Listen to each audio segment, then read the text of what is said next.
When I was really little, my parents would let me stay up late on the weekends and watch TV until I fell asleep.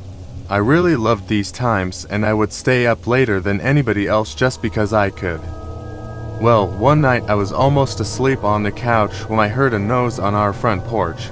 It was the sound of our old-fashioned porch swing moving back and forth. I was a little scared, so I crept toward the bay windows of my living room and peeked out towards the porch.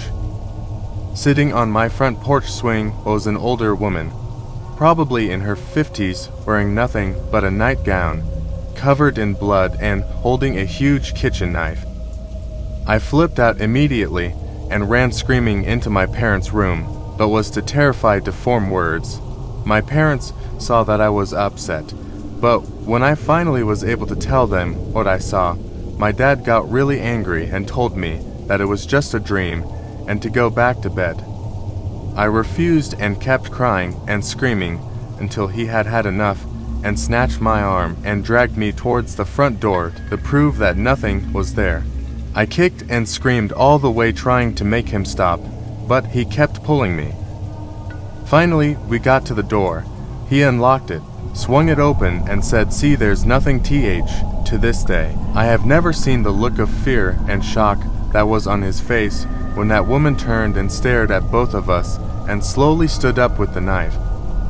My dad slammed the door shut and got my mom to call the police while he went and got his gun. He went back to the door with a 12 gauge and cracked the door enough to stick the barrel out. He asked her what she was doing, and she said somebody killed my husband, but it wasn't me. My dad told her that the police were coming, and she freaked out, grabbed the knife, and walked away. The police found her 15 minutes later trying to break into one of our neighbors' houses. I never slept in the living room again.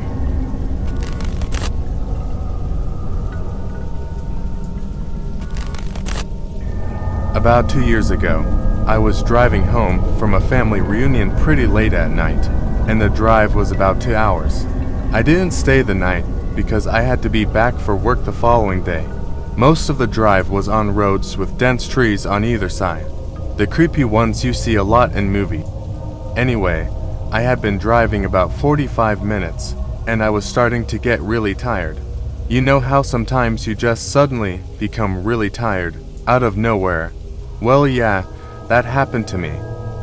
I knew I wasn't going to last, but I didn't come across any place that I felt I could park and safely sleep.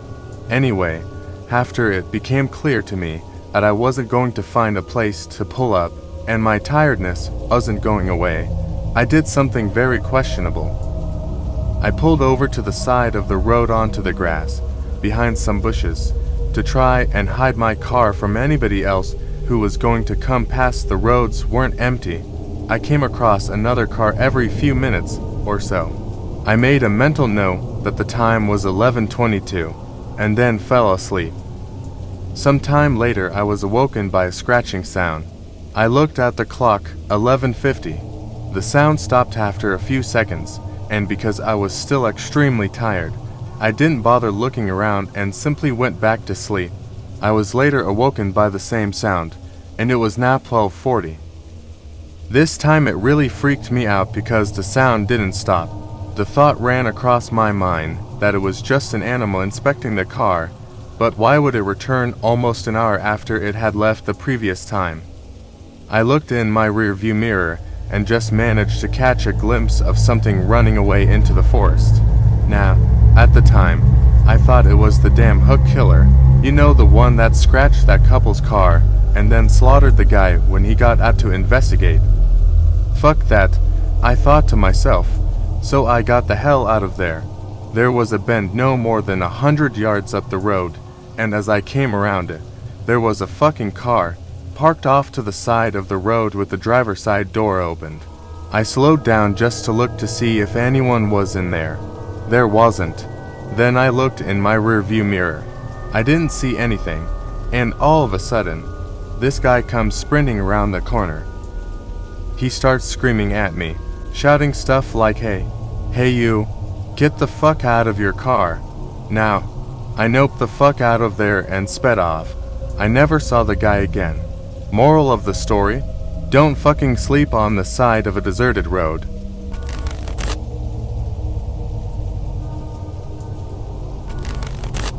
Went on a group camping trip in the middle of nowhere, Arizona, only to awake and hear something sniffing the outside of our tent.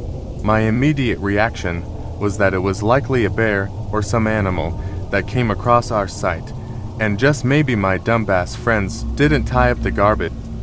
Seconds later, I can hear the sniffing goat to the tent next 2 hours, and everyone in mine grabs one another quietly to acknowledge you all were awake and were aware of what's happening outside. Moments later, a friend in another tent popped out and started to scream and make noise. He had a gun too, hoping it would scare off whatever animal was in our sight. Turns out, it wasn't an animal. It was some guy who had gone through our food and also decided it'd be okay to sniff our tents.